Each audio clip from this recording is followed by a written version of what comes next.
वाहिगुरु जी का खालसा वाहिगुरु जी की फतेह। गुरु प्यारे गुरु सवारी साध संगत आप जुड़ चुके हो इस ऑनलाइन गुरमत क्लास विच, जिस विच आपां हर रोज़ धन श्री गुरु ग्रंथ साहिब जी बारे जो जानकारी है वो साझी कर रहे हैं।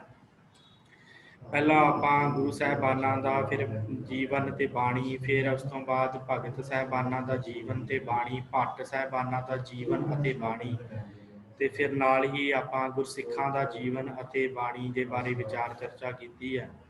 ਫਿਰ ਉਸ ਤੋਂ ਬਾਅਦ ਜੋ ਵਿਸ਼ੇਸ਼ ਸਿਰਲੇਖ ਗੁਰਬਾਣੀਆਂ ਦੇ ਉੱਤੇ ਆਉਂਦੇ ਆ ਉਹਨਾਂ ਦੇ ਬਾਰੇ ਆਪਾਂ ਪਿਛਲੇ ਦਿਨਾਂ ਤੋਂ ਵਿਚਾਰ ਕਰ ਰਹੇ ਹਾਂ। ਸੋ ਬਹੁਤ ਹੀ ਮਹੱਤਵਪੂਰਨ ਜਾਣਕਾਰੀ ਹੈ, ਕਿਉਂਕਿ ਇਹ ਸਾਨੂੰ ਜਦੋਂ ਅਸੀਂ ਬਾਣੀ ਪੜ੍ਹਦੇ ਹਾਂ, ਜਿਹੜੇ ਤੇ ਪਿਆਰੇ ਸਹਿਜ ਪਾਠ ਕਰਦੇ ਉਹਨਾਂ ਨੂੰ ਪਤਾ ਹੈ ਕਿ ਜਦੋਂ ਇਹ ਬਾਣੀਆਂ ਆਉਂਦੀਆਂ ਤੇ ਸਾਨੂੰ ਇਹਨਾਂ ਦਾ ਸਮਝ ਨਹੀਂ ਲੱਗਦੀ ਕਿ ਅੰਜਲੀਆਂ ਬਾਣੀ ਜਾਂ ਇਹ ਸੋਠਾ ਇਹ ਕੀ ਆ ਗਿਆ ਹੈ, ਕਿਵੇਂ ਪੜ੍ਹਨਾ ਹੈ, ਕੀ ਇਹਦੇ ਵਿੱਚ ਉਪਦੇਸ਼ ਹੈ, ਕਿਉਂ ਸਤਿਗੁਰਾਂ ਨੇ ਸਿਰਲੇਖ ਵਰਤਿਆ, ਇਹ ਸਾਨੂੰ ਉਸ ਸਮੇਂ ਫਿਰ ਪਤਾ ਨਹੀਂ ਲੱਗਦਾ। ਇਸ ਕਰਕੇ ਆਪਾਂ ਵਿਸ਼ੇਸ਼ ਤੌਰ ਦੇ ਉੱਤੇ ਕਲਾਸ ਜਿਹੜੀ ਹੈ ਇਹਨਾਂ ਬਾਣੀਆਂ ਨੂੰ ਮੁੱਖ ਰੱਖ ਕੇ ਲਾ ਰਹੇ ਹਾਂ। ਪਿਛਲੇ ਦਿਨਾਂ ਤੋਂ ਜਿੰਨਾ ਵੀ ਧੰਨ ਸ਼੍ਰੀ ਗੁਰੂ ਗ੍ਰੰਥ ਸਾਹਿਬ ਜੀ ਦੇ ਅੰਦਰ ਇਹ ਜ਼ਿਕਰ ਆਇਆ ਹੈ ਉਹਦੇ ਬਾਰੇ ਆਪਾਂ ਵਿਚਾਰ ਚਰਚਾ ਕਰ ਰਹੇ ਹਾਂ। ਸੋ ਸਾਧ ਸੰਗਤ, ਅੱਜ ਆਪਾਂ ਜਿਹੜੀ ਵਿਚਾਰ ਹੈ ਉਹ ਆਰੰਭ ਕਰਨੀ ਹੈ। ਸਭ ਤੋਂ ਪਹਿਲੀ ਬਾਣੀ ਹੈ ਸਾਧ ਸੰਗਤ ਅੰਜਲੀਆਂ ਬਾਣੀ ਬਾਰੇ ਆਪਾਂ ਵਿਚਾਰ ਕਰਨੀ ਹੈ। ਸੋ ਆਪ ਜਿੰਨੇ ਵੀ ਜੁੜ ਚੁੱਕੇ ਹੋ ਸਾਰੀ ਸੰਗਤ ਦਾ ਧੰਨਵਾਦ। ਇਸੇ ਤਰ੍ਹਾਂ ਆਪ ਜੀ ਨੇ ਜੁੜਦੇ ਰਹਿਣਾ, ਜਿੱਥੇ ਆਪ ਜੁੜਦੇ ਹੋ ਉੱਥੇ ਆਪਣੇ ਪਰਿਵਾਰਾਂ ਨੂੰ ਵੀ ਜੁੜਨ ਵਾਸਤੇ ਪ੍ਰੇਰਿਆ ਕਰੋ, ਕਿਉਂਕਿ ਬੜੀ ਮਹੱਤਵਪੂਰਨ ਅਤੇ ਬੜੀ ਡੂੰਘੀ ਇਹ ਖੋਜ ਵਿਚਾਰ ਹੈ। ਸੋ ਆਪ ਜਿੰਨੇ ਵੀ ਜੁੜ ਚੁੱਕੇ ਹੋ ਆਓ ਆਪਾਂ ਇਸ ਕਲਾਸ ਦੀ ਆਰੰਭਤਾ ਕਰੀਏ। ਸੋ ਸਾਧ ਸੰਗਤ, ਸਭ ਤੋਂ ਪਹਿਲਾਂ ਜਿਹੜੀ ਬਾਣੀ ਹੈ ਉਹ ਹੈ ਅੰਜਲੀਆਂ। ਅੰਜਲੀ ਦਾ ਅਰਥ ਹੁੰਦਾ ਹੈ ਸਾਧ ਸੰਗਤ, ਜਿਵੇਂ ਆਪਾਂ ਬੁੱਕ ਨਹੀਂ ਕਹਿ ਦਿੰਦੇ, ਬੁੱਕ, ਉਹਦਾ ਭਾਵ ਹੈ ਅੰਜਲੀ ਦਾ ਭਾਵ ਬੁੱਕ ਹੈ। ਜਿਵੇਂ ਆਪਾਂ ਦੋਵੇਂ ਹੱਥ ਜੋੜ ਕੇ ਬੁੱਕ ਬਣਾਉਣੇ ਆ ਕੜਾਹ ਪ੍ਰਸਾਦ ਲੈਣ ਵਾਸਤੇ, ਤੇ ਉਹਨੂੰ ਅੰਜਲੀ ਕਿਹਾ ਜਾਂਦਾ ਹੈ, ਜਿਹੜਾ ਬੁੱਕ ਬਣਾਇਆ ਜਾਂਦਾ। ਤੇ ਅੰਜਲੀ ਜਿਹੜੀ ਸੀ ਉਹ ਪੁਰਾਣੇ ਸਮਿਆਂ ਦੇ ਵਿੱਚ ਪੰਡਿਤ ਲੋਕ ਕੀ ਕਰਦੇ ਸਨ, ਜਿਵੇਂ ਸੂਰਜ ਨੂੰ ਪਾਣੀ ਦੇਣ ਵਾਸਤੇ ਅੰਜਲੀ ਬਣਾਉਂਦੇ ਸੀ ਹੱਥ ਦੀ, ਤੇ ਉਹ ਪਾਣੀ ਭਰ ਕੇ ਉਹ ਹੱਥ ਦੇ ਨਾਲ ਤੇ ਸੂਰਜ ਨੂੰ ਪਾਣੀ ਦਿੰਦੇ ਸਨ, ਉਹਨੂੰ ਅੰਜਲੀ ਕਿਹਾ ਜਾਂਦਾ ਸੀ। ਫਿਰ ਉਸ ਤੋਂ ਬਾਅਦ ਆਪਣੇ ਉਸ ਬੁੱਕ ਦੇ ਵਿੱਚ ਫੁੱਲ ਲੈ ਕੇ ਆਪਣੇ ਕਿਸੇ ਦੇਵੀ ਦੇਵਤੇ ਨੂੰ ਅਰਪਣ ਕਰਦੇ ਸਨ, ਉਹਨੂੰ ਵੀ ਅੰਜਲੀ ਕਿਹਾ ਜਾਂਦਾ ਸੀ। ਜਿਵੇਂ ਹੱਥ ਦੇ ਵਿੱਚ ਇਸ ਤਰ੍ਹਾਂ ਫੁੱਲ ਫੜ ਕੇ ਫਿਰ ਉਹਨੂੰ ਅੱਗੇ ਭੇਟਾ ਕਰਨੀ, ਇਹ ਵੀ ਜਿਹੜਾ ਸੀ ਅੰਜਲੀ ਦਾ ਰੂਪ ਮੰਨਿਆ ਗਿਆ, ਇਹਨੂੰ ਵੀ ਅੰਜਲੀ ਕਿਹਾ ਗਿਆ।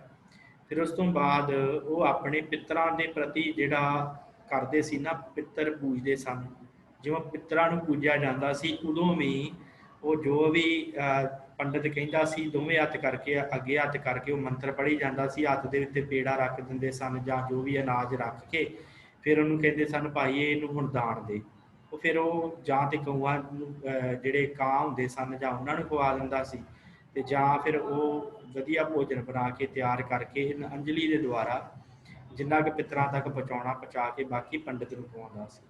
ਸੋ ਇਹ ਜਿਹੜਾ ਅੰਜਲੀ ਦਾ ਅਰਥ ਇਹ ਵਰਤਿਆ ਗਿਆ। ਜਿਵੇਂ ਸਤਿਗੁਰਾਂ ਨੇ ਕਿਹਾ ਹੈ ਕਿ ਸਿੱਖ ਨੇ ਕਿਹੜੀ ਅੰਜਲੀ ਕਰਨੀ ਹੈ, ਮਹਾਰਾਜ ਨੇ ਦੱਸਿਆ ਨਾ, ਜਦੋਂ ਆਪਾਂ ਰੋਜ਼ ਰਾਤ ਨੂੰ ਪੜ੍ਹਦੇ ਹਾਂ 16 ਸਾਹਿਬ ਦੀ ਬਾਣੀ ਦੇ ਵਿੱਚ, ਮਹਾਰਾਜ ਕਹਿੰਦੇ ਕਰ ਸਾਧੂ ਅੰਜਲੀ ਪੁੰਨ ਵੱਡਾ ਹੈ। ਭਾਈ ਇਹ ਬੜਾ ਵੱਡਾ ਪੁੰਨ ਹੈ, ਕੀ ਕਰਨਾ, ਸਾਧੂ ਅੰਜਲੀ ਪੁੰਨ ਵੱਡਾ ਹੈ। ਸਾਧ ਸੰਗਤ ਦੇ ਵਿੱਚ ਜਾ ਕੇ ਸਾਧੂਆਂ ਦੀ ਅੰਜਲੀ ਕਰਨੀ, ਉਹਨਾਂ ਦੇ ਅੱਗੇ ਹੱਥ ਜੋੜਨੇ, ਉਹਨਾਂ ਦੇ ਅੱਗੇ ਹੱਥ ਟੰਡਣੇ, ਇਹ ਅਸਲੀ ਅੰਜਲੀ ਹੈ। ਇਹ ਮਹਾਰਾਜ ਨੇ ਅੰਜਲੀ ਕਰਨ ਵਾਸਤੇ ਸਿੱਖ ਨੂੰ ਕਿਹਾ। ਸੋ ਇਹ ਦੋ ਬਾਣੀਆਂ ਜਿਹੜੀ ਅੰਜਲੀ ਸਰਲੇਖ ਹੇਠ ਦੋ ਬਾਣੀਆਂ ਧੰਨ ਸ਼੍ਰੀ ਗੁਰੂ ਗ੍ਰੰਥ ਸਾਹਿਬ ਜੀ ਦੇ ਅੰਦਰ ਦਰਜ ਹਨ। ਦੋ ਬਾਣੀਆਂ ਸ਼੍ਰੀ ਗੁਰੂ ਗ੍ਰੰਥ ਸਾਹਿਬ ਜੀ ਦੇ ਵਿੱਚ ਇਹ ਅੰਜਲੀ ਸਰਲੇਖ ਦੇ ਹੇਠ ਦਰਜ ਹਨ। ਸਾਧ ਸੰਗਤ, ਇਹ ਮੈਂ ਆਪ ਜੀ ਦੇ ਨਾਲ ਸਾਂਝੀ ਕਰ ਦੇਵਾਂ ਇਹ ਅੰਜਲੀਆਂ ਬਾਣੀ। ਫਿਰ ਉਸ ਤੋਂ ਬਾਅਦ ਆਪਾਂ ਵਿਚਾਰ ਕਰਦੇ ਹਾਂ ਕੀ ਮਹਾਰਾਜ ਨੇ ਇਸ ਬਾਣੀ ਦੇ ਅੰਦਰ ਦੱਸਣਾ ਕੀਤਾ ਹੈ। ਸੋ ਆਪ ਜੀ ਦੀ ਸਕਰੀਨ ਉੱਪਰ ਹੈ ਅੰਜਲੀ ਬਾਣੀ। ਸੋ ਸਤਿਗੁਰੂ ਧੰਨ ਸ਼੍ਰੀ ਗੁਰੂ ਅਰਜਨ ਦੇਵ ਜੀ ਮਹਾਰਾਜ ਦੀ ਇਹ ਅੰਜਲੀ ਬਾਣੀ ਹੈ। ਸਭ ਤੋਂ ਪਹਿਲਾਂ 1007 ਨੰਬਰ ਅੰਗ ਦੇ ਉੱਤੇ ਇਹ ਜਿਹੜੀ ਬਾਣੀ ਦਰਜ ਹੈ। ਮਾਰੂ ਅੰਜਲੀ ਮਹੱਲਾ ਪੰਜਵਾਂ ਘਰ ਸਤਵਾਂ। ਇਹਦੇ ਵਿੱਚ ਮਹਾਰਾਜ ਸੱਚੇ ਪਾਤਸ਼ਾਹ ਨੇ ਜਿਹੜਾ ਸਾਡੇ ਜੀਵਨ ਦੇ ਨਾਲ ਸੰਯੋਗ ਤੇ ਵਿਯੋਗ ਦੀ ਗੱਲ ਕਰਕੇ ਤੇ ਸਾਡੇ ਜੀਵਨ ਦਾ ਮਨੋਰਥ ਦ੍ਰਿੜ ਕਰਵਾਇਆ ਕਿ ਭਾਈ ਤੂੰ ਸੰਸਾਰ ਵਿੱਚ ਆਇਆ ਕੀ ਕਰਨਾ। ਪਦਾਰਥ ਖੱਟਣ ਆਇਆ ਕਿ ਜਾਂ ਪਰਮੇਸ਼ਰ ਨੂੰ ਸਿਮਰਨ ਆਇਆ। ਉਹ ਗੱਲ ਸਤਿਗੁਰਾਂ ਨੇ, ਸ਼੍ਰੀ ਗੁਰੂ ਅਰਜਨ ਦੇਵ ਮਹਾਰਾਜ ਜੀ ਨੇ, ਸੱਚੇ ਪਾਤਸ਼ਾਹ ਜੀ ਨੇ ਇਸ ਅੰਜਲੀ ਦੇ ਵਿੱਚ ਦੱਸਣਾ ਕੀਤੀ ਹੈ। ਮਾਰੂ ਅੰਜਲੀ ਮਹੱਲਾ ਪੰਜਵਾ ਘਰ ਸਤਵਾਂ, ਇੱਕ ਓੰਕਾਰ ਸਤਿਗੁਰ ਪ੍ਰਸਾਦ। ਸੰਜੋਗ ਵਿਜੋਗ ਧੁਰੋਂ ਹੀ ਹੋਆ। ਧੁਰੋਂ ਹੀ ਸੰਜੋਗ ਤੇ ਵਿਜੋਗ ਮਨੁੱਖ ਦਾ ਹੁੰਦਾ ਹੈ। ਜਦੋਂ ਪਰਮੇਸ਼ਰ ਕਿਰਪਾ ਕਰਦਾ ਹੈ ਤੇ ਪਰਿਵਾਰ ਮਿਲਦਾ ਹੈ, ਸੰਜੋਗ ਹੁੰਦਾ ਹੈ, ਤੇ ਜਦੋਂ ਉਹਦੀ ਮਰਜ਼ੀ ਹੁੰਦੀ ਹੈ ਤੇ ਵਿਜੋਗ ਕਰ ਦਿੰਦਾ, ਵਿਛੋੜ ਕੇ ਨਾਲ ਲੈ ਜਾਂਦਾ ਹੈ। ਮਹਾਰਾਜ ਕਹਿੰਦੇ ਭਾਈ ਸੰਜੋਗ ਤੇ ਵਿਜੋਗ ਪਰਮੇਸ਼ਰ ਦੁਆਰਾ ਧੁਰ ਤੋਂ ਹੀ ਲਿਖਿਆ ਹੋਇਆ ਹੈ। ਪੰਜ ਧਾਤ ਕਰ ਪੁਤਲਾ ਕੀਆ, ਤੇ ਤੇਰਾ ਸਰੀਰ ਜਿਹੜਾ ਪੰਜ ਧਾਤਾਂ ਇਕੱਠੀਆਂ ਕਰਕੇ ਤੇਰਾ ਪੁਤਲਾ ਬਣਾ ਦਿੱਤਾ ਸਰੀਰ। ਸਾਹੇ ਕਹਿ ਫਰਮਾਇੜੈ ਜੀ ਦੇਹੀ ਵਿੱਚ ਜੀਉ ਆਏ ਪਿਆ। ਫਿਰ ਪਰਮੇਸ਼ਰ ਨੇ ਕਿਰਪਾ ਕੀਤੀ, ਉਹਦੇ ਹੁਕਮ ਦੇ ਨਾਲ ਸਾਹੇ ਕਹਿ ਫਰਮਾਇੜੈ ਭਾਵ ਉਹਦੇ ਹੁਕਮ ਦੇ ਨਾਲ ਦੇਹੀ ਵਿੱਚ ਜੀਉ ਆਏ ਪਿਆ। ਇਸ ਦੇਹੀ ਦੇ ਵਿੱਚ ਆਤਮਾ ਜਿਹੜੀ ਹੈ ਉਹ ਆਣ ਕੇ ਪੈ ਗਈ। ਜਿੱਥੇ ਅਗਨ ਪਖੇ ਪੜਹਾਰੇ ਉਰਦ ਮੁਖ ਮਹਾ ਗੁਬਾਰੇ। ਫਿਰ ਮਾਤਾ ਦੇ ਗਰਭ ਦੇ ਵਿੱਚ ਜਿੱਥੇ ਅਗਨ ਭਖਦੀ ਹੈ, ਜਿਹਦੇ ਨਾਲ ਮਾਤਾ ਦੀ ਜਲ ਪਾਣੀ ਛਕਦੀ ਹੈ, ਉਹ ਪਚਦਾ ਹੈ ਨਾ, ਜਿਹੜੀ ਜਠਰ ਅਗਣੀ ਹੈ, ਉਸ ਜਗ੍ਹਾ ਦੇ ਉੱਤੇ ਤੂੰ ਪੁੱਠਾ ਲਮਕ ਰਿਹਾ ਸੀ। ਉਰਦ ਮੁਖ ਮਹਾ ਗੁਬਾਰੇ, ਮਹਾ ਗੁਬਾਰ ਬੜਾ ਘੋਰ ਹਨੇਰਾ ਸੀ, ਉੱਥੇ ਤੂੰ ਭਾਈ ਪੁੱਠਾ ਲਮਕਦਾ ਪਿਆ ਸੀ। ਸਾ ਸੰਭਾਲੇ ਸੋਈ, ਉੱਥੇ ਖਸਮ ਛਡਾਈ ਲਿਆ। ਮਹਾਰਾਜ ਕਹਿੰਦੇ ਉੱਥੇ ਤੂੰ ਪੁੱਠਾ ਲਮਕਦਾ ਸਾਸ ਪਰਮੇਸ਼ਰ ਵਾਹਿਗੁਰੂ ਨੂੰ ਸਿਮਰ ਰਿਹਾ ਸੀ, ਤੇ ਫਿਰ ਵਾਹਿਗੁਰੂ ਸੱਚੇ ਪਾਤਸ਼ਾਹ ਨੇ ਕਿਰਪਾ ਕੀਤੀ ਤੇ ਤੈਨੂੰ ਜਿਹੜਾ ਸੀ ਉਹ ਉੱਥੇ ਬਚਾ ਕੇ ਰੱਖਿਆ, ਉੱਥੋਂ ਤੈਨੂੰ ਛਡਾ ਕੇ ਰੱਖਿਆ, ਉਹਦੇ ਵਿੱਚ ਖਚਿਤ ਨਹੀਂ ਹੋਣ ਦਿੱਤਾ। ਉਸ ਤੋਂ ਬਾਅਦ ਅੱਗੇ ਮਹਾਰਾਜ ਸੱਚੇ ਪਾਤਸ਼ਾਹ ਕਹਿੰਦੇ ਵਿੱਚੋਂ ਗਰਭ ਨਿਕਲ ਆਇਆ, ਪਰ ਤੂੰ ਆ ਕੇ ਕੀ ਕੀਤਾ, ਵਿੱਚੋਂ ਗਰਭ ਚੋਂ ਨਿਕਲ ਆਇਆ ਬਾਹਰ, ਫਿਰ ਖਸਮ ਵਿਸਾਰ ਦੁਨੀ ਚਿਤ ਲਾਇਆ, ਪਰਮੇਸ਼ਰ ਨੂੰ ਭੁੱਲ ਕੇ ਦੁਨੀਆ 'ਚ ਚਿੱਤ ਲਾ ਲਿਆ। ਆਵੈ ਜਾਏ ਭਵਾਈਐ ਜੋਨੀ, ਰਹਿ ਨਾ ਕਿਤੇ ਹੀ ਥਾਏ ਪਿਆ। ਮਹਾਰਾਜ ਕਹਿੰਦੇ ਫਿਰ ਇਸੇ ਤਰ੍ਹਾਂ ਹੀ ਆਉਣਾ ਜਾਣਾ ਤੇਰਾ ਹੁੰਦਾ ਰਹਿੰਦਾ, ਜਦੋਂ ਤੂੰ ਦੁਨੀਆ ਦੇ ਨਾਲ ਚਿੱਤ ਲਾ ਲਿਆ ਫਿਰ ਜੂਨੀਆਂ 'ਚ ਫਿਰਨਾ ਹੋ ਜਾਂਦਾ। ਮਿਹਰਬਾਨ ਰੱਖ ਲੈਣ ਆਪੇ, ਮਹਾਰਾਜ ਤੁਸੀਂ ਮਿਹਰਬਾਨ ਪ੍ਰਭੂ ਪਰਮੇਸ਼ਰ ਹੋ, ਸਾਨੂੰ ਰੱਖਣਾ ਕਰੋ ਜੀਵਾਂ ਨੂੰ। ਜੀ ਜੰਤ ਸਭ ਤਿਸਕੇ ਥਾਪੇ, ਸਾਰੇ ਜੀ ਜੰਤੂ ਉਸ ਪਰਮੇਸ਼ਰ ਦੇ ਥਾਪੇ ਹੋਏ ਹਨ। ਜਨਮ ਪਦਾਰਥ ਜਿਨ ਚੱਲਿਆ, ਨਾਨਕ ਆਇਆ ਸੋ ਪ੍ਰਵਾਨ ਥੀਆ। ਕਹਿੰਦੇ ਆ ਕਿ ਜਨਮ ਪਦਾਰਥ ਜਿਹਨੇ ਜਿੱਤ ਲਿਆ, ਆਇਆ ਸੋ ਪ੍ਰਵਾਨ ਥੀਆ, ਉਹੀ ਮਨੁੱਖ ਇਸ ਸੰਸਾਰ ਦੇ ਆਇਆ ਹੋਇਆ ਪ੍ਰਵਾਨ ਹੈ। ਇਹ ਅੰਜਲੀ ਸਤਿਗੁਰਾਂ ਨੇ, ਇਹ ਦੂਸਰੀ ਅੰਜਲੀ ਹੈ 108 ਅੰਗ ਦੇ ਉੱਪਰ।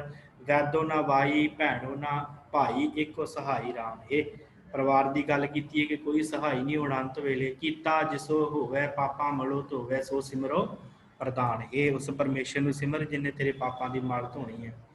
ਘਟ ਘਟੇ ਵਾਸੀ ਸਰਬ ਨਿਵਾਸੀ, ਅਸਥਿਰ ਜਾ ਕਾ ਥਾਨ ਹੈ। ਉਹ ਪਰਮੇਸ਼ਰ ਦਾ ਥਾਨ ਅਸਥਿਰ ਹੈ, ਸਥਿਰ ਹੈ, ਉਹ ਘਟ ਘਟ ਦੇ ਵਿੱਚ ਵਸ ਰਿਹਾ। ਆਵੇ ਨਾ ਜਾਵੇ ਸੰਗੇ ਸਮਾਵੇ, ਪੂਰਨ ਜਾ ਕੇ ਕਾਮ ਹੈ। ਭਗਤ ਜਨਾ ਕਾ ਰਾਖਣ ਹਾਰਾ, ਸੰਤ ਜੀਵੈ ਜਬ ਪ੍ਰਾਣ ਆਧਾਰਾ। ਕਰਨ ਕਾਰਨ ਸਮਰਾ ਸੁਆਮੀ, ਨਾਨਕ ਤਿਸ ਕੁਰਬਾਨ ਹੈ। ਇਸ ਮਾਰੂ ਅੰਜਲੀ 2 ਸ਼ਬਦ ਹਨ ਸਤਿਗੁਰਾਂ ਦੇ, ਤੇ ਇਹ ਸ਼ੰਤਾਂ ਦੇ ਵਿੱਚ ਗਿਣੇ ਜਾਂਦੇ। ਇਸ ਕਰਕੇ ਇੱਥੇ 32 ਸ਼ੰਤ ਧੰਨ ਗੁਰੂ ਅਰਜਨ ਦੇਵ ਜੀ ਦੇ ਪੂਰੇ ਹੁੰਦੇ ਆ, ਤਾਂ ਕਰਕੇ ਇੱਥੇ ਸ਼ਬਦ 32 ਆਇਆ। ਤੇ 2 ਅੰਜਲੀਆਂ ਹਨ, ਇਸ ਕਰਕੇ ਇੱਥੇ 2 ਸ਼ਬਦ ਆਇਆ। ਤੇ ਇਹਦੇ 5 ਪਦੇ ਹਨ, 1 2 3 4 ਤੇ 5 ਪਦੇ ਇੱਥੇ, ਫਿਰ 2 ਅੰਜਲੀਆਂ, ਤੇ ਕੁੱਲ ਮਿਲਾ ਕੇ 32 ਸ਼ੰਤ ਬਣਦੇ। ਠੀਕ ਹੈ ਜੀ, ਇਸ ਤਰ੍ਹਾਂ ਮਹਾਰਾਜ ਨੇ ਪੂਰੀ ਗਿਣਤੀ ਦਿੱਤੀ ਹੈ, ਕੋਈ ਵਾਧ ਘਾਟ ਵਿੱਚ ਨਹੀਂ ਕਰ ਸਕਦਾ। ਇਹ ਫਿਰ ਸਤਿਗੁਰਾਂ ਦੀ ਬਾਣੀ ਅੰਜਲੀ ਧੰਨ ਗੁਰੂ ਅਰਜਨ ਦੇਵ ਜੀ ਦੀ ਹੈ, ਵੀ 1019 ਅੰਗ ਦੇ ਉੱਪਰ ਸੁਭਾਇਮਾਨ ਹੈ ਮਾਰੂ ਅੰਜਲੀ। ਇਹ ਵੀ ਸੇਮ ਹੀ, ਇਹਦਾ ਵੀ ਵਿਸ਼ਾ ਹੈ ਕਿ ਭਾਈ ਤੂੰ ਸੰਸਾਰ ਦੇ ਵਿੱਚ ਆਣ ਕੇ ਤੂੰ ਕਰਦਾ ਕੀ ਪਿਆ ਹੈ, ਮਾਇਆ ਇਕੱਠੀ ਕਰ ਦੇ ਵਿੱਚ ਲੱਗਾ। ਮਾਰੂ ਮਹੱਲਾ ਪੰਜਵਾਂ ਘਰ 8ਵਾਂ ਅੰਜਲੀਆਂ।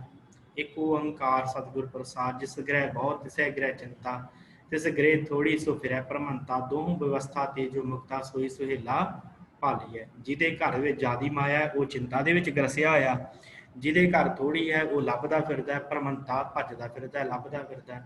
ਮਹਾਰਾਜ ਕਹਿੰਦੇ ਦੋਵਾਂ ਵਿਵਸਥਾ ਤੇ ਜਿਹੜਾ ਮਨੁੱਖ ਮੁਕਤਾ ਹੈ, ਸੋਈ ਸੁਹੇਲਾ ਭਾਲੀ ਹੈ, ਅਸਲ ਉਹ ਸੁਹੇਲਾ ਮਨੁੱਖ ਹੈ। ਜੇ ਗ੍ਰਹਿ ਰਾਜ ਮੈਂ ਨਰਕ ਉਦਾਸ ਕਰੋਧਾ, ਬਹੁ ਬਿਦ ਵੇਦ ਪਾਠ ਸਭ ਸੋਧਾ। ਦੇਹੀ ਮਹਿ ਜੋ ਰਹੇ ਅਲਿਪਤਾ, ਤਿਸ ਜਨ ਕੀ ਪੂਰਨ ਘਾਲੀ ਹੈ। ਜਿਹੜਾ ਮਨੁੱਖ ਗ੍ਰਹਿ ਰਾਜ ਮੈਂ ਨਰਕ ਉਦਾਸ ਕਰੋਧਾ, ਜਿਹੜਾ ਗ੍ਰਹਿ ਰਾਜ ਦੇ ਵਿੱਚ ਵੀ ਉਦਾਸ ਰਹਿੰਦਾ ਹੈ। ਬਹੁ ਬਿਦ ਵੇਦ ਪਾਠ ਸਭ ਸੋਧਾ, ਕਈ ਜਿਹੜੇ ਆ ਬੜੇ ਪਾਠ ਕਰਦੇ ਆ, ਵੇਦਾਂ ਤੱਕ ਪੜ੍ਹ ਲੈਂਦੇ ਆ। ਮਹਾਰਾਜ ਕਹਿੰਦੇ ਪਰ ਜਿਹੜਾ ਮਨੁੱਖ ਦੇਹੀ ਦੇ ਵਿੱਚ ਵੀ ਨਿਰਲੇਪ ਰਹਿੰਦਾ, वो असली मनुख है। सोई तिसकी पूर्ण तिस जन की पूर्ण घाली है, ਉਹਦੀ ਘਾਲ पूर्ण ਹੁੰਦੀ ਜਿਹੜਾ ਦੇਹੀ ਵਿੱਚ ਵੀ ਨਿਰਲੇਪ ਰਹਿੰਦਾ।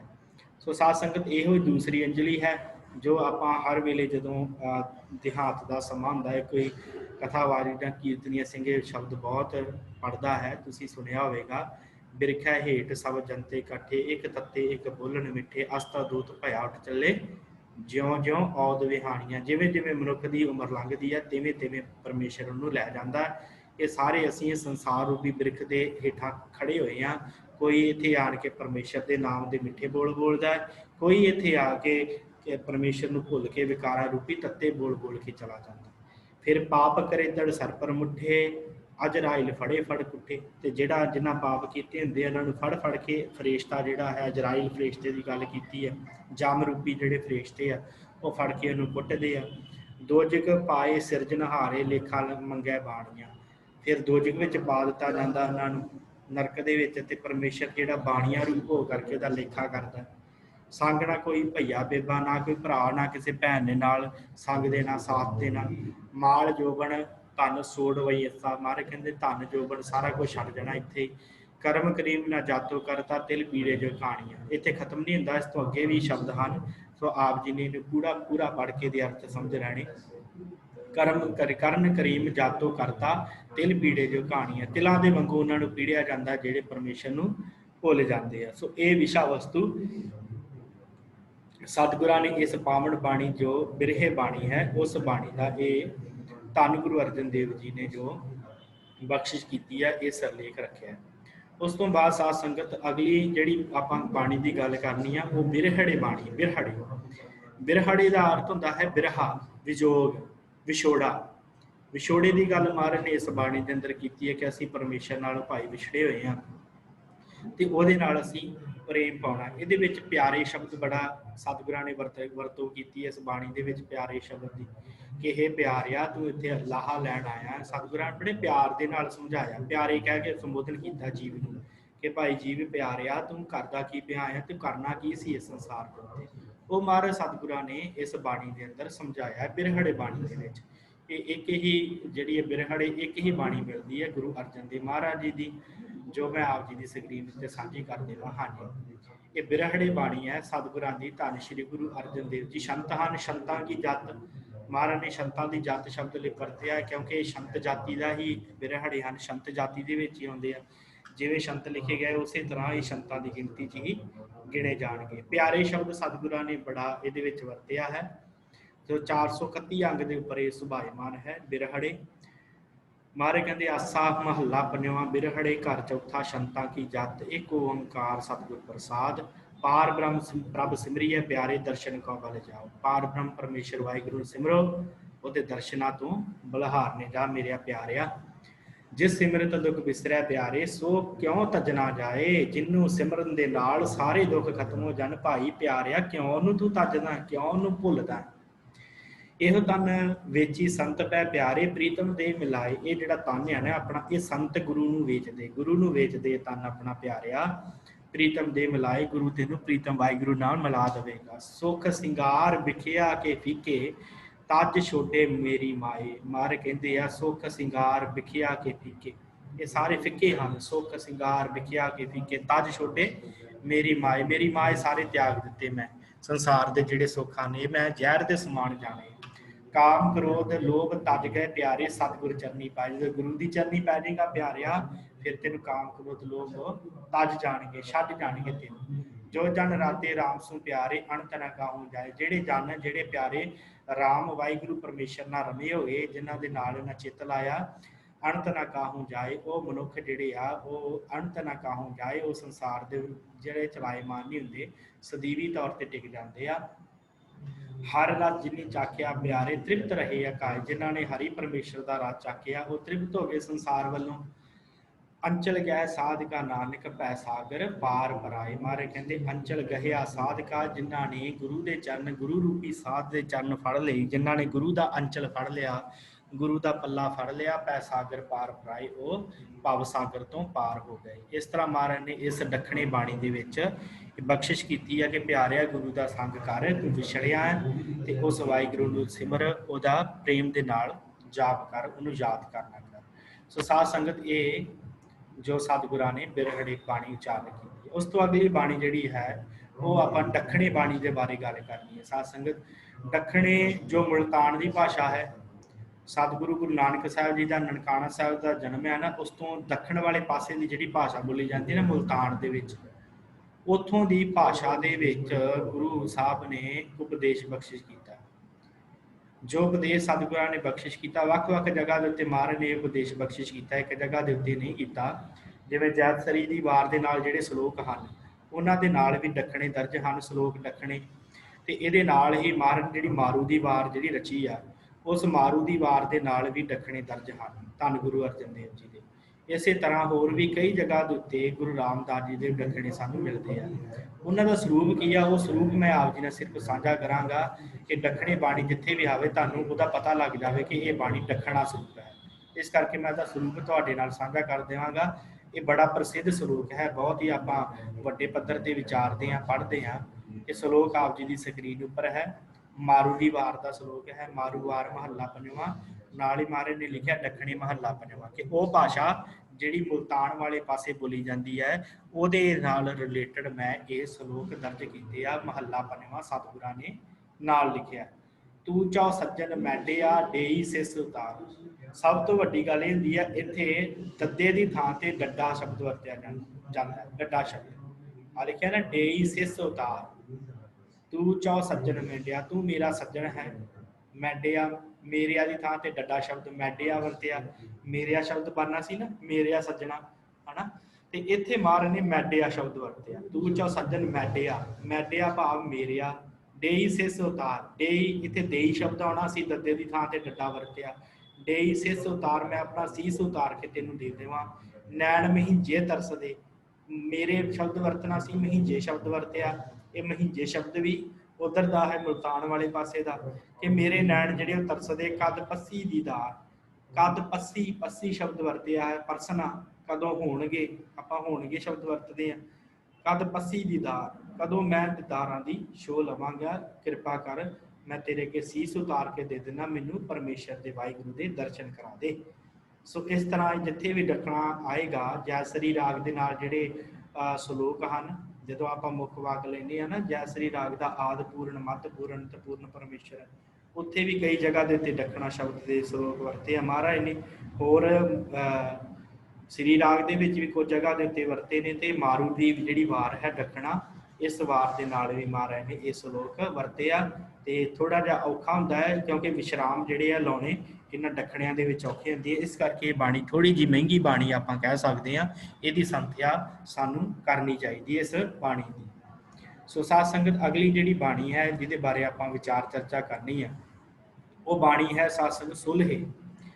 ਸੁਲਹੇ ਕੀ ਹਨ ਸਾਧ ਸੰਗਤ? ਸੁਲਹੇ ਮਾਰੂ ਰਾਗ ਦੇ ਵਿੱਚ ਗੁਰੂ ਨਾਨਕ ਦੇਵ ਜੀ, ਗੁਰੂ ਅਮਰਦਾਸ ਜੀ, ਗੁਰੂ ਰਾਮਦਾਸ ਜੀ ਤੇ ਗੁਰੂ ਅਰਜਨ ਦੇਵ ਜੀ ਦੇ ਦਰਜ ਹਨ। ਸੁਲਹੇ, ਸੁਲਹੇ ਕਰਕੇ ਬਾਣੀ ਦਾ ਸਰਲੇਖ ਮਹਾਰਾਜ ਨੇ ਦਿੱਤਾ।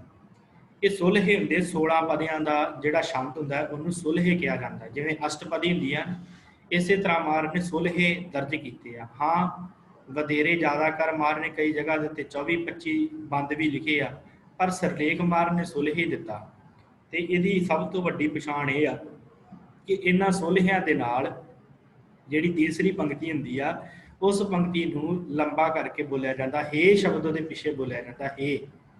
ਹੇ ਸ਼ਬਦ ਪੜ੍ਹ ਕੇ ਤੇ ਪਛਾਣ ਆ ਜਾਂਦੀ ਕਿ ਇਹ ਸੁਲਹੇ ਬਾਣੀ ਹੈ। ਜੇ ਆਪ ਜੀ ਨੇ ਕਿਤੇ ਅਖੰਡ ਪਾਠ ਸਾਹਿਬ ਸਰਵਣ ਕੀਤਾ ਹੋਵੇ, ਪਹਿਲੇ ਦਿਨ ਸ਼ਾਮ ਨੂੰ ਸੁਖਮਨੀ ਸਾਹਿਬ ਦਾ ਜਾਪ ਆਉਂਦਾ, ਅਗਲੇ ਦਿਨ ਸ਼ਾਮ ਨੂੰ ਇਹਨਾਂ ਸੁਲਹੇ ਬਾਣੀ ਦਾ ਜਾਪ ਆਉਂਦਾ ਹੈ। ਸੁਲਹੇ ਬਾਣੀ ਜਿਹੜੇ ਪਾਠੀ ਸਿੰਘ ਪੜ੍ਹਦੇ ਆ, ਬੜੀ ਸੋਹਣੀ ਲੈ ਹੈ। ਜਿਹੜੇ ਪਾਠੀ ਸਿੰਘ ਨੇ ਚੰਗੀ ਸੰਥਿਆ ਕੀਤੀ ਹੋਵੇ ਉਹ ਬੜੇ ਸੁੰਦਰ ਢੰਗ ਦੇ ਨਾਲ ਇਹ ਸੁਲਹੇ ਗਾਇਨ ਕਰਦਾ ਹੈ। ਇਹਨਾਂ ਸੁਲਹਿਆਂ ਦੇ ਵਿੱਚ ਹੈ ਕਿ ਇਹਨਾਂ ਸੁਲਹਿਆਂ ਦੇ ਵਿੱਚ ਸਤਿਗੁਰੂ ਧੰਨ ਗੁਰੂ ਨਾਨਕ ਸਾਹਿਬ ਜੀ ਨੇ ਪ੍ਰਿਥਵੀ ਰਚਨਾ ਦੀ ਵੀ ਗੱਲ ਕੀਤੀ ਆ, ਨਾਲ ਜੀਵ ਨੂੰ ਸਮਝਾਇਆ ਵੀ ਹੈ ਕਿ ਭਾਈ ਤੇਰਾ ਮਨੋਰਥ ਕੀ ਹੈ। ਨਾਲ ਸਮਾਜਿਕ ਵਿਸ਼ੇ ਵੀ ਮਹਾਰਾਜ ਨੇ ਲਏ ਆ, ਜੀਵ ਦਾ ਆਤਮਾ ਤੇ ਪਰਮਾਤਮਾ ਦੇ ਨਾਲ ਮੇਲ, ਇਹ ਵੀ ਗੱਲ ਮਹਾਰਾਜ ਨੇ ਕੀਤੀ ਹੈ। ਇਸ ਤਰ੍ਹਾਂ ਸਤਿਗੁਰਾਂ ਨੇ ਇਸ ਸੁਲਹੇ ਬਾਣੀ ਦੇ ਵਿੱਚ ਇਹ ਵੱਖ-ਵੱਖ ਵਿਸ਼ੇ ਲੈ ਕੇ ਗੱਲ ਜਿਹੜੀ ਉਹ ਕੀਤੀ ਹੈ। ਮੈਂ ਆਪ ਜੀ ਨਾਲ ਥੋੜਾ ਜਿਹਾ ਸਾਂਝਾ ਕਰ ਦੇਵਾਂ ਬਾਣੀ ਨੂੰ, ਤਾਂ ਕਿ ਆਪ ਜੀ ਜੁੜ ਸਕੋ ਉਸ ਵਿਸ਼ੇ ਦੇ ਨਾਲ, ਥੋੜਾ ਜਿਹਾ ਪਤਾ ਲੱਗ ਜਾਵੇ ਕਿ ਕਿਵੇਂ ਦੀ ਇਹ ਬਾਣੀ ਹੈ ਸੁਲਹੇ। ਤੇ ਆਪ ਜੀ ਨੂੰ ਜਦੋਂ ਸਹਿਜ ਪਾਠ ਕਰੋ ਤੇ ਆਪ ਜੀ ਆਰਾਮ ਦੇ ਨਾਲ ਇਸ ਸੋਲ੍ਹੇ ਪੜ੍ਹ ਸਕੋ। ਸੋ ਸਾਧ ਸੰਗਤ ਆਪ ਜੀ ਦੀ ਸਕਰੀਨ ਉੱਪਰ ਹੈ ਇਹ ਬਾਣੀ। ਵਾਹਿਗੁਰੂ, ਆਵਾਜ਼ ਆਉਂਦੀ ਵੇਖਿਓ। ਵਾਹਿਗੁਰੂ ਸੋਲ੍ਹੇ ਬਾਣੀ ਸਾਧ ਸੰਗਤ ਆਪ ਜੀ ਦੀ ਸਕਰੀਨ ਉੱਪਰ ਹੈ। ਰੁਕੀ ਗਿਆ। ਵਾਹਿਗੁਰੂ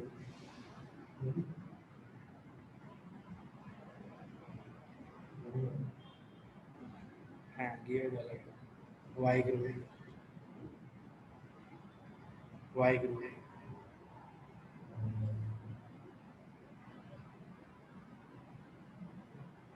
ਵਾਹਿਗੁਰੂ। ਸਾਧ ਸੰਗਤ ਬਸ 2 ਮਿੰਟ, ਉਹ ਕੁਝ ਲੈਪਟॉप 'ਚ ਪ੍ਰੋਬਲਮ ਆ ਗਈ, ਇਸ ਕਰਕੇ ਜੋ ਵੀਡੀਓ ਨਿਕਲ ਗਈ ਹੈ। ਬਸ ਹੁਣ 1 ਸੈਕਿੰਡ ਦੇ ਵਿੱਚ ਹੀ ਚੱਲ ਜਾਂਦੀ। ਵਾਹਿਨਾਮ ਵਾਹਿਗੁਰੂ ਸਤਨਾਮ ਵਾਹਿਗੁਰੂ ਸਤਨਾਮ ਵਾਹਿਗੁਰੂ ਸਤਨਾਮ ਵਾਹਿਗੁਰੂ ਸਤਨਾਮ। ਹਾਂਜੀ ਵਾਹਿਗੁਰੂ। ਮਾਰੂ ਸੋਲ੍ਹੇ ਸਤਿਗੁਰਾਂ ਨੇ ਬਖਸ਼ਿਸ਼ ਕੀਤੇ ਨੇ। ਸਾਚਾ ਸੱਚ ਸੋਈ ਅਵਰ ਨਾ ਕੋਈ ਕੁਰੈਣਾ ਤੁਮ ਸਿਓ ਕਿਆ ਮੁਕਰਾਈ ਹੈ। ਆ ਸ਼ਬਦ ਹੀ ਵਰਤਿਆ ਨੇ ਮਹਾਰਾਜ ਨੇ ਸੱਚੇ ਪਾਤਸ਼ਾਹ ਨੇ। 2 ਪੰਕਤੀਆਂ ਜਿਹੜੀਆਂ ਉਹ ਛੋਟੀਆਂ, ਤੀਸਰੀ ਪੰਕਤੀ ਵੱਡੀ ਪੜ੍ਹ ਕੇ ਤੇ ਨਾਲ ਇਹ ਸ਼ਬਦ ਵਰਤਿਆ। ਇਹ ਇਹਦੀ ਵਿਸ਼ੇਸ਼ ਕਰਕੇ ਪਛਾਣ ਹੁੰਦੀ ਆ ਇਸ ਬਾਣੀ ਦੀ, ਜੋ ਮਾਰੂ ਸੋਲ੍ਹੇ ਹਨ ਇਹਦੀ ਵਿਸ਼ੇਸ਼ ਪਛਾਣ ਹੈ।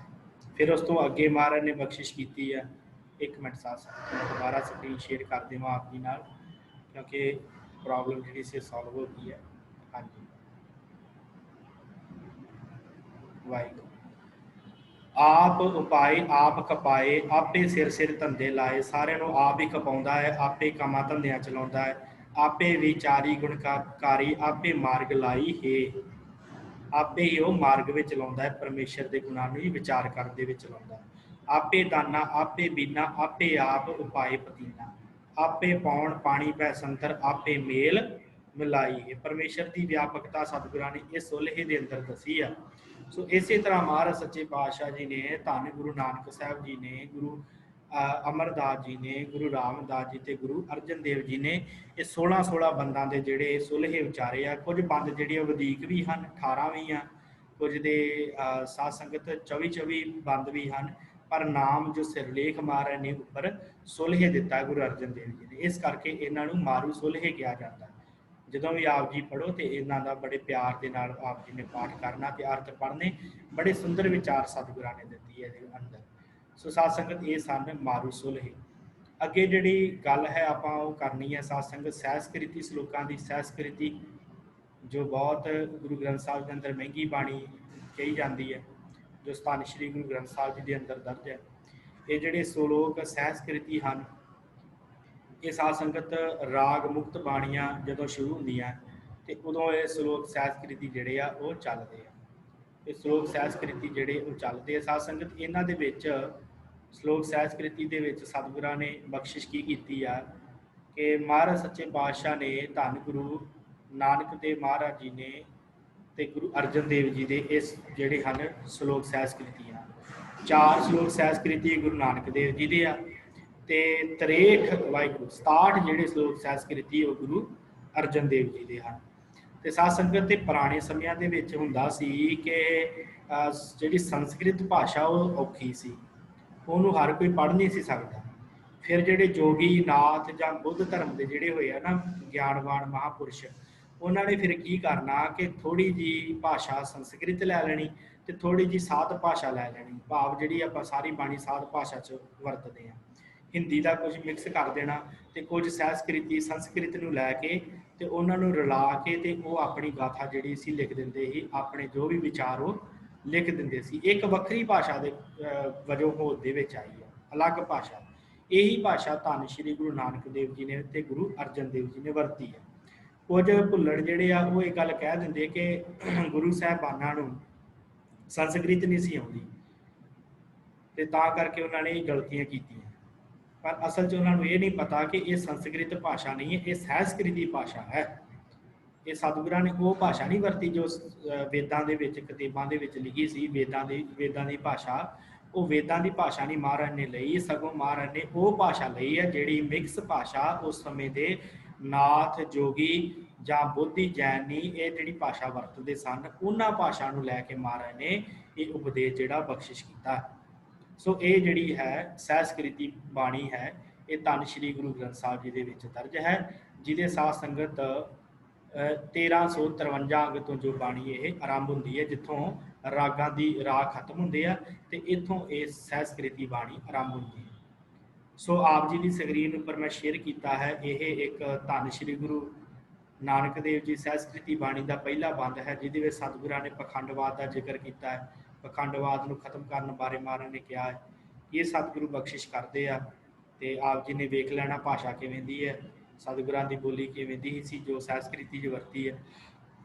ਇੱਕ ਓੰਕਾਰ ਸਤਨਾਮ ਕਰਤਾ ਪੁਰਖ ਨਿਰਭਉ ਨਿਰਵੈਰ ਅਕਾਲ ਮੂਰਤ ਅਜੂਨੀ ਸੈਭੰ ਗੁਰ ਪ੍ਰਸਾਦ। ਸ਼ਲੋਕ ਸਹਿਸਕ੍ਰਿਤੀ ਮਹੱਲਾ ਪਹਿਲਾ। ਸਹਿਸਕ੍ਰਿਤੀ ਸ਼ਬਦ ਵਰਤਿਆ, ਜੇ ਸੰਸਕ੍ਰਿਤ ਸ਼ਲੋਕ ਹੁੰਦੇ ਫਿਰ ਸੰਸਕ੍ਰਿਤ ਵਰਤਣਾ ਸੀ, ਪਰ ਮਹਾਰਾਜ ਨੇ ਸਹਿਸਕ੍ਰਿਤੀ ਸ਼ਬਦ ਵਰਤਿਆ। ਪੜ ਪੁਸਤਕ ਸੰਧਿਆ ਬਾਦਨ ਸਿਲ ਪੂਜਸ ਬਗਲ ਸਮਾਦਨ ਮੁਖ ਝੂਠ ਵਿਭੂਖਣ ਸਾਰਨ ਤ੍ਰੈਪਾਲ ਤਿਹਾਲ ਵਿਚਾਰਨ ਗਲ ਮਾਲਾ ਤਿਲਕ ਲਲਾਟਨ ਦੋਇ ਧੋਤੀ ਬਸਤਰ ਕਪਾਟਨ ਜੋ ਜਾਨਸ ਬ੍ਰਹਮੰ ਕਰਮੰ ਸਾਫੋਕਟ ਨਿਚੈ ਕਰਮੰ ਕਾ ਨਾਨਕ ਨਿਚਉ ਧਿਆਵੈ ਬਿਨ ਸਤਿਗੁਰ ਬਾਟ ਨਾ ਪਾਵੈ। ਮਹਾਰਾਜ ਨੇ ਪੰਡਤ ਦੀ ਗੱਲ ਕੀਤੀ ਹੈ ਕਿ ਉਹ ਪੁਸਤਕਾਂ ਪੜ੍ਹਦਾ ਹੈ, ਸੰਧਿਆ ਕਰਦਾ ਹੈ, ਫਿਰ ਸਮਾਧੀ ਲਾਉਂਦਾ ਬਗਲੇ ਦੀ ਤਰ੍ਹਾਂ, ਫਿਰ ਮੁੱਖੋਂ ਝੂਠ ਬੋਲਦਾ ਹੈ ਤੇ ਫਿਰ ਉਸ ਤੋਂ ਬਾਅਦ ਮਹਾਰਾਜ ਗਿਆ ਤ੍ਰਿਪਾਲ ਤੇ ਹਾਲ ਵਿਚਾਰਨ, ਤਿੰਨ ਤਰ੍ਹਾਂ ਦੀਆਂ ਜਿਹੜੀਆਂ ਉਹ ਵਿਚਾਰਾਂ ਕਰਦਾ। ਤ੍ਰਿਪਾਲ, ਫਿਰ ਗਾਲ ਦੇ ਵਿੱਚ ਮਾਲਾ ਤਿਲਕ ਲਲਾਟਨ, ਤਿਲਕ ਵੀ ਲਾਉਂਦਾ ਹੈ, ਦੋ ਧੋਤੀਆਂ ਰੱਖੀਆਂ, ਦੋ ਧੋਤੀ ਬਸਤਰ ਕਪਾਟਨ, ਮਹਾਰਾਜ ਕਹਿੰਦੇ ਧੋਤੀਆਂ ਰੱਖੀਆਂ, ਇੱਕ ਧੋਲੀ ਤੇ ਇੱਕ ਪਾਲੀ। ਪਰ ਮਹਾਰਾਜ ਨੇ ਸਾਰਾ ਕੁਝ ਕਹਿ ਦਿੱਤਾ ਕਿ ਜੋ ਜਾਣ ਸੰਬ੍ਰਹਮੰ ਕਰਮੰ ਸਾ ਫੋਕਟ ਨਿਚੈ ਕਰਮ। ਮਹਾਰਾਜ ਜੇ ਤੂੰ ਕਵੇਂ ਕਿ ਇਹ ਬ੍ਰਹਮ ਦੇ ਕਰਮ ਹਨ, ਇਹ ਬ੍ਰਹਮ ਦੇ ਕਰਮ ਨਹੀਂ, ਇਹ ਫੋਕਟ ਨਿਸ਼ਚੈ ਕਰਮ, ਇਹ ਫੋਕਟ ਹਨ, ਝੂਠੇ ਕਰਮ ਹਨ। ਕਾ ਨਾਨਕ ਨਿਚਉ ਧਿਆਵੇ, ਉਸ ਪਰਮੇਸ਼ਰ ਨੂੰ ਧਿਆ ਬਿਨ ਸਤਿਗੁਰ ਬਾਟ ਨਾ ਪਾਵੇ। ਬਿਨਾਂ ਸਤਿਗੁਰੂ ਤੋਂ ਕੋਈ ਵੀ ਰਸਤਾ ਨਹੀਂ ਪਾ ਸਕਦਾ। ਸੋ ਇਸ ਤਰ੍ਹਾਂ ਸਤਿਗੁਰਾਂ ਨੇ ਅੱਗੇ ਇਹ ਬਾਣੀ ਜਿਹੜੀ ਆਰੰਭ ਹੁੰਦੀ ਹੈ। ਜਿਹੜੇ ਗੁਰਮੁਖ ਪਿਆਰੇ ਸਹਿਜ ਪਾਠ ਕਰਦੇ ਆ ਉਹਨਾਂ ਨੂੰ ਪਤਾ ਹੈ ਇਹ ਬਾਣੀ ਕਾਫੀ ਮਹਿੰਗੀ ਬਾਣੀ ਹੈ ਤੇ ਕਿਸੇ ਗੁਰਮੁਖ ਪਿਆਰੇ ਦੇ ਕੋਲੋਂ ਇਸ ਬਾਣੀ ਦੀ ਸੰਥਿਆ ਜਿਹੜੀ ਹੈ ਉਹ ਲੈ ਲੈਣੀ ਚਾਹੀਦੀ। ਹਰ ਕਿਸੇ ਨੂੰ ਇਸ ਬਾਣੀ ਦੀ ਸੰਥਿਆ ਕਰਨੀ ਬੜੀ ਜ਼ਰੂਰੀ ਹੈ, ਕਿਉਂਕਿ ਇਸ ਬਾਣੀ ਦੀ ਸੰਥਿਆ ਕਰਨ ਦੇ ਨਾਲ ਸਾਨੂੰ ਅਰਥ ਵੀ ਸਪਸ਼ਟ ਹੁੰਦੇ ਆ ਤੇ ਨਾਲ ਸਾਨੂੰ ਇਹਦਾ ਉਚਾਰਨ ਵੀ ਬੜੇ ਸੁਖੈਨ ਢੰਗ ਦੇ ਨਾਲ ਪਤਾ ਲੱਗਦਾ ਹੈ। ਸੋ ਇਸੇ ਤਰ੍ਹਾਂ ਸਾਧ ਸੰਗਤ ਅਗਲੀ ਬਾਣੀ ਜਿਹੜੀ ਹੈ ਉਹ ਹੈ ਗਾਥਾ ਬਾਣੀ। ਗਾਥਾ ਬਾਣੀ ਵੀ ਸੇਮ ਹੀ ਹੈ, ਇਸੇ ਤਰ੍ਹਾਂ ਹੀ ਗਾਥਾ ਸਿਰਲੇਖ ਮਹਾਰਾਜ ਨੇ ਦਿੱਤਾ ਹੈ, ਉਹ ਵੀ ਸਹਿਸਕ੍ਰਿਤੀ ਦਾ ਹੀ ਇੱਕ ਭਾਗ ਹੈ, ਸਹਿਸਕ੍ਰਿਤੀ ਦੇ ਵਾਂਗ ਹੀ ਹੈ ਤੇ ਥੋੜਾ ਜਿਹਾ ਉਪਦੇਸ਼ ਦੀ ਵੱਖਰਤਾ ਹੋਣ ਕਰਕੇ ਮਹਾਰਾਜ ਨੇ ਉਹਨੂੰ ਅਲੱਗ ਸਿਰਲੇਖ ਦਿੱਤਾ ਹੈ ਗਾਥਾ, ਪਰ ਭਾਸ਼ਾ ਜਿਹੜੀ ਇਹੋ ਵਰਤੀ ਹੈ।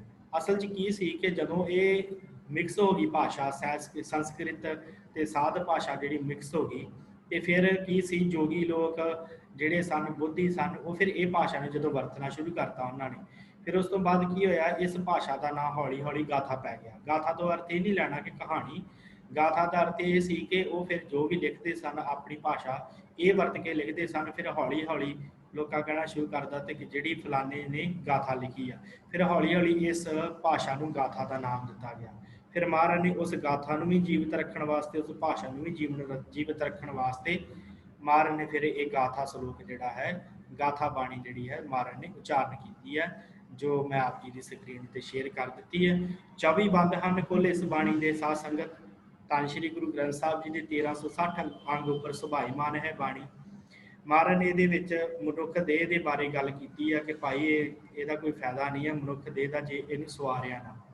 ਮਹੱਲਾ ਪੰਜਵਾਂ। ਗਾਥਾ ਇੱਕ ਓੰਕਾਰ ਸਤਿਗੁਰ ਪ੍ਰਸਾਦ ਕਰਪੂਰ ਪੋਭ ਸੁਗੰਧਾ ਪਰਸ ਮਨੁੱਖ ਦੇਹ ਮਲੀਨ। ਮਹਾਰਾਜ ਕਹਿੰਦੇ ਜੋ ਮਰਜ਼ੀ ਕਰੀ ਜਾ, ਸੁਗੰਧੀਆਂ ਲਾਈ ਜਾ ਸਰੀਰ ਨੂੰ, ਉਹ ਕਰਪੂਰ ਪੋਭ ਸੁਗੰਧਾ ਕੇਸਰ ਮਲੀ ਜਾ, ਜੋ ਮਰਜ਼ੀ ਕਰੀ ਜਾ, ਪਰਸ ਮਨੁੱਖ ਦੇਹ ਮਲੀਨ। ਇਹ ਮੈਲੀ ਹੈ ਤੇ ਇਹ ਦੇਹ ਮੈਲੀ ਹੀ ਰਹਿਣੀ ਹੈ। ਮੱਝਾ ਰੁਦਰ ਦੁਰਗੰਧਾ ਨਾਨਕ ਹੱਥ ਕਰਬੇਣ ਅਗਿਆਨ ਨੂੰ। ਮੱਝਾ ਮਿੱਝ ਸਾਡੀ ਅੰਦਰਲੀ ਸਰੀਰ ਦੀ, ਰੁਦਰ ਦੁਰਗੰਧਾ ਮਹਾਰਾਜ ਕਹਿੰਦੇ ਇਹਦੇ ਵਿੱਚੋਂ ਤੇ ਬੋ ਆਉਂਦੀ ਹੈ, ਇਹ ਗੰਦੀ ਹੈ ਦੇ, ਕਿਉਂਕਿ ਉੱਪਰ ਹੀ ਮਹਾਰਾਜ ਨੇ ਪਰਦਾ ਲਾ ਦਿੱਤਾ ਤੇ ਅਸੀਂ ਸੋਹਣੇ ਲੱਗਦੇ ਪਏ ਹਾਂ, ਇੱਦਾਂ ਦੇ ਲੱਗਦੇ ਪਏ ਹਾਂ ਜੋ ਹਰ ਕਿਸੇ ਦੇ ਵੇਖਣ ਦੇ ਵਿੱਚ ਅਸੀਂ ਚੰਗੇ ਲੱਗਦੇ ਹਾਂ, ਪਰ ਅੰਦਰ ਤੇ ਮੇਜੀ ਭਰੀ ਹੈ ਨਾ, ਗੰਦ ਪੇਲੀ ਭਰਿਆ ਹੋਇਆ। ਜਿਵੇਂ ਦੀਆਂ ਨਾੜੀਆਂ ਸਾਡੇ ਅੰਦਰ ਹੈ, ਜਿਵੇਂ ਦਾ ਸਾਡਾ ਸਰੀਰ ਹੈ, ਮਹਾਰਾਜ ਕਹਿੰਦੇ ਮਿੱਝ ਭਰੀ ਹੈ ਤੇ ਇਹ ਗੰਦੀ ਹੈ। नानक अत गर्भेन अज्ञाननो, अज्ञानी मनुख ये नहीं जानता गर्भ दा करके। परमाणु पर्यंत आकाशा दीप लो से खंडने गशेन नैन प्रेम नानक बिना साधु ना सिद्धि अते। बिना साधु बिना गुरु तो मनुख आपा जिहड़ा नहीं खो सकता, भावें परमाणु पर्यंत आकाशे, भावें परमाणुआं की खोज कर ले, भावें आकाशां की खोज कर ले, भावें दीपां ते भावें लोहां की, भावें खंडां की खोज कर ले, जिन्नी मर्जी। वेखो महाराज ने साइंस की पूरी गल की इत्थे, आ पंक्ति पूरी ढुकदी है।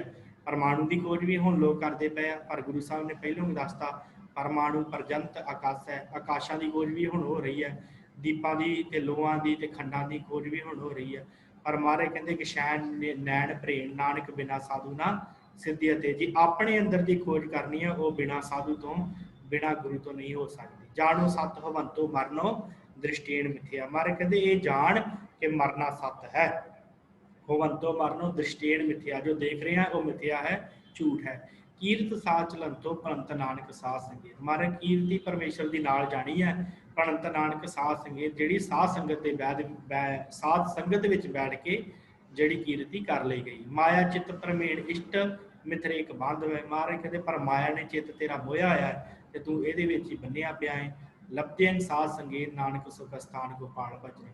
कहते वो स्थान लभना चाहिए है जिथे बैठ के गोपाल का वाहिगुरु का भजन किया जाए। सो ये सतगुरां ने गाथा बाणी दे विच उपदेश दिता है। तो इत्थे थोड़ी जी मैं आप जी नाल गल होर साझी कर देवां कि आ इसे ही बाणी का अखीरले बंद हैं जिथे दो दो बिंदियां लगियां। मेरा विचार सी कि सहज पाठ करने वाले पता लग जाए इनू किवें उचारण करता है तो इनू क्या की जाता है। साध संगत ये जो दो दो बिंदियां लगियां आप जी देख रहे हो, इनू हाहा पढ़िया जाता है तो इनू कहा जाता है विसर्गा। फिर आप जी ने याद करना, इनू विसर्गा कहा जाता, विसर्गा विसर्गा कहा जाता तो यदा उचारण हाहा होंदा है। जिवें सर्ब दुख परन त्यागी सर्ब धर्म दृढ़ है, लबदेन साध संगे नानक मस्तक लिखना है। होयो है हवंतो हरन भरन संपूर्ण है, साधु समत जानो नानक प्रीत कारण। सुखेन बैन रतन रचनन सोंब रंगण है, रोग सोग वियोगन नानक सुखना सुपना है। हाहा शब्द इत्थे लगता है, इनू हाहा पढ़ना है। ठीक है साध संगत जी, ये सी गाथा बाणी। फिर उस तो बाद साध संगत अगली जिहड़ी बाणी है आप जी दे नाल मैं विचारनी वो है फुनहे बाणी। फुनह का अर्थ होंदा है पुनः, पुनः पुनः दोबारा। संस्कृत का शब्द है पुनः, पुनः का अर्थ होंदा दोबारा। तो साध संगत उत्थों ये शब्द बनया पुनः, पुनः तो पुनः, पुनः का अर्थ दोबारा। तो इस छंद दे विच, इस शब्द दे विच महाराज ने सतगुरु ने धन गुरु अर्जन देव महाराज जी ने ये जो उपदेश दिता है उहदे विच वार वार सतगुरां ने शब्द वरत्या हरिहा। हरिहा शब्द वर्त के महाराज ने उपदेश दिता है, ता करके सतगुरां ने इस छंद का नाम फुनहे रखा है। किवें ये बाणी है मैं आप जी नाल थोड़ी जी सांझी कर देवां। साध संगत फुनहे दे कुल 23 पदे हैं तो मैं 3 पदे आप जी के सामने रखे हैं तो बाकी दे आप जी ने विचार लैणे। महाराज कहते फुनहे महला पंजवा, एक ओंकार सतगुर प्रसाद, एक अद्वितीय काल पुरख वाहिगुरू परमेश्वर एक है, जिदी प्राप्ति गुरु द्वारा। हाथ कलम अगम मस्तक लेखावती, उर्ज रहो सब संग अनूप रूपावती। उस्तद कह न जाए मुखो तुहारिया, मोही देख दर्श नानक बलिहारिया। कि मैं उहदे दर्श देख के बलिहारने जाना। संत सभा में बैस के कीरत मैं कहा, अरपी सब सिंगार ए जियो सब देवा। आस प्यासी सेज सुकंत विछाइए, हरिहा मस्तक होवे भाग ता साजन पाइए। ये शब्द हरिहा ये महाराज ने इत्थे वार वार वरत्या, इस करके इहदा नाम फुनहे है। हरिहा मस्तक होवे भाग ता साजन पाइए। जे वड्डे भाग होण ते फिर साजन वाहिगुरू प्राप्त हुंदा है साध संगत विच जाण दे नाल। सखी काजल हार तंबोल सभै के साजिया, 16 कीए सिंगार के अंजन पाजिया। जे कर आवे कंत तां सब किछ पाइए, हरिहा कंते बाज सिंगार ना सब बिरथा जाइए। इहदे उत्ते थोड़ा जिहा रुकना, जदों आपां पढ़ना हरिहा ते उदों महाराज सच्चे पातशाह ने बख्शिश की, उदों आपां इत्थे थोड़ा जिहा रुकना है। हरिहा कंते बार सिंगार सब बिरथा जाइए। कंत परमेश्वर वाहिगुरू तो बिना तेरा जिहड़ा सारा सिंगार किया है ना वो बिरथा चला जाएगा भाई। भावें 16 तरह के सिंगार करी रख, 16 की है सिंगार के अंजन पाजिया। महाराज कहते हैं जे घर आवे कंत तो सब कुछ पाइए। जे कंत ही ना घर में आवे तो शिंगार करने का फिर की फायदा। महाराज कहते इस करके जे वाहिगुरू तेरे कोल आवे तो फिर तेरा ये शिंगार किया कुछ थाए पै सकता, फिर कुछ बन सकता, नहीं तो ये सारा बिरथा जाएगा। इस तरह महाराज ने इस फुने बाणी के अंदर उपदेश जो है बख्शिश किया। अगली जो बाणी है साध संगत आप जी की स्क्रीन पर चौ बोले महला पंजवा। चौ बोले शंत दरत के महाराज ने यह बाणी जी है वो रची है। चौ बोले के विद्वाना ने कई तरह के अर्थ किए हैं। कोई अधीन है यह बाणी कि चौ बोले के की अर्थ बन सकते, कुछ ने संगीत के नाल इनू जोड़िया है, कुछ विचारवाना ने इनू सतगुरां दे चार सिख होए आ, सम्मण मूसन ते सम्मण मूसन पतंग नहीं आवाज आ रही वाहिगुरू वाहिगुरू सतगुरां ने ये जमाल ते पतंग ये तीन चार महाराज के सिख होए आ, उन्होंने बारे भी कहा जाता है कि ये महाराज ने जिहड़ा है ये चार पदे उचारे, चार सिखां दे परथाए ते तां करके महाराज ने ये चौ बोले शब्द वरत्या। पर साध संगत ਇਹਦਾ ਹੋਰ भी कई विद्वानों ने अर्थ किए आ, जिवें चौपाई शब्द के नाल भी जोड़ के ये अर्थ किए गए हैं कि महाराज ने दो दो पंक्तियां लैके ते ये चार चार की जिहड़ी मात्रा बना के ते महाराज ने ये उपदेश बख्शिश किया। तो ये पूरा प्रेम की गल, प्यार की गल की है कि प्यार किवें दा होना चाहिए वाहिगुरू दे नाल, वो सतगुरां ने इस चौ बोलियां दे विच बख्शिश की है। सतगुरु बख्शिश करते चौ बोले महला पंजवा। एक ओंकार सतगुर प्रसाद सम्मन जाओ इस प्रेम की दम के होती साठ। मारे कहते जे इस प्रेम की दम, दम का अर्थ होंदा दमड़ी, पैसे, पैसे होंदी इहदी साठ। जे पैसे दे के प्रेम खरीदिया जाता सम्मन तो फिर पैसे दे के प्यार नूं खरीदिया जाना सी। रावण होते सुरंक ने जिन सिर किन्ने दिने काट। मारे कहते फिर रावण वर्गा कौन सी जिहदे कोल इन्नी माया सी, जिहदी लंका ही सोने दी सी, उन्हें भी तो सीस भेट दिते ना शिव जी नूं। महाराज कहते जे प्रेम पैसिਆਂ ਦੇ ਨਾਲ प्राप्त हो जाता तो फिर रावण नूं की लोड़ सी कि अपने सिर देण दी, वो भी फिर पैसे दे के ते शिव जी नूं वरा लैंदा, ਉਹਦੇ कोल वर लै लैंदा। महाराज कहते प्रेम जिहड़ा है वो पैसिਆਂ ਦੇ ਨਾਲ नहीं तोलिया जाता। प्रीत प्रेम ना प्रीत प्रेम तन खच रिया बीच ना राई होवत। जिहदे अंदर प्रीत ते प्रेम तन दे विच लग गया, बीच ना राई होवत। राई का छोटा जिहा बी हुंदा। महाराज कहते इन्ना भी फर्क नहीं होना चाहिए प्यार दे विच, जे तेरा वाहिगुरू दे नाल प्यार लगे। चरण कमल चित वेद्यो बूझण सुरत संजोग। चरणों के नाल परमेश्वर के चरणों के नाल चित जोड़ ला, मन वेद्यो बूझण सुरत संजोग।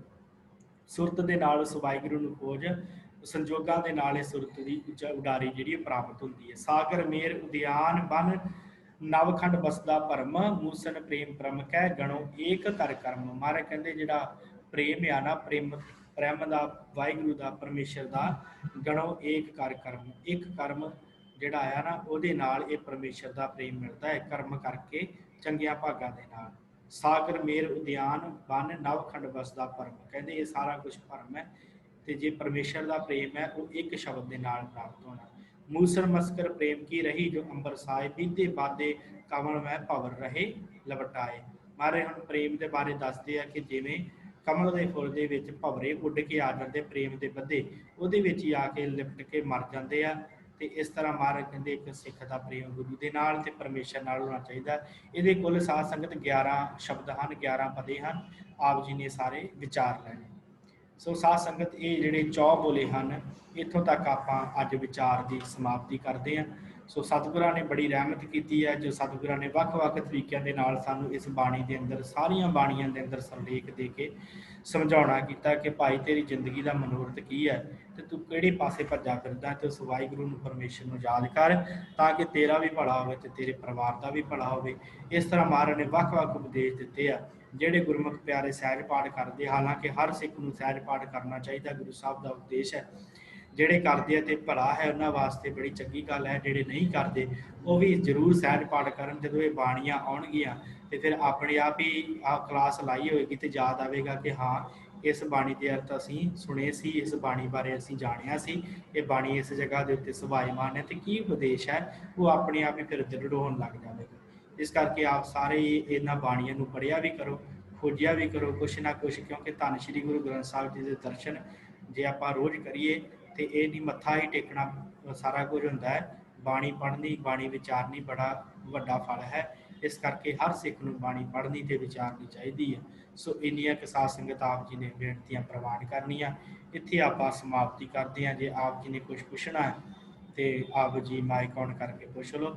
ਉਪਰੰਤ ਫਿਰ ਆਪਾਂ ਸਮਾਪਤੀ ਕਰੀਏ ਤੇ ਜੋ ਰਹਿ ਗਏ ਹਨ ਵਿਸ਼ੇ ਉਹ ਆਪਾਂ ਕੱਲ ਨੂੰ ਜਿਹੜਾ ਉਹ ਆਰੰਭ ਕਰਾਂਗੇ। ਕੱਲ ਨੂੰ ਸ਼ਾਇਦ ਸਰਲੇਖਾਂ ਦੀ ਸਮਾਪਤੀ ਹੋ ਜਾਵੇ। ਫਿਰ ਉਸ ਤੋਂ ਬਾਅਦ ਜੋ 9 ਧੁਨੀਆਂ ਸ੍ਰੀ ਗੁਰੂ ਗ੍ਰੰਥ ਸਾਹਿਬ ਜੀ ਦੇ ਅੰਦਰ ਦਰਜ ਹਨ ਉਹਨਾਂ ਦੇ ਬਾਰੇ ਆਪਾਂ ਵਿਚਾਰ ਚਰਚਾ ਕਰਨੀ ਹੈ।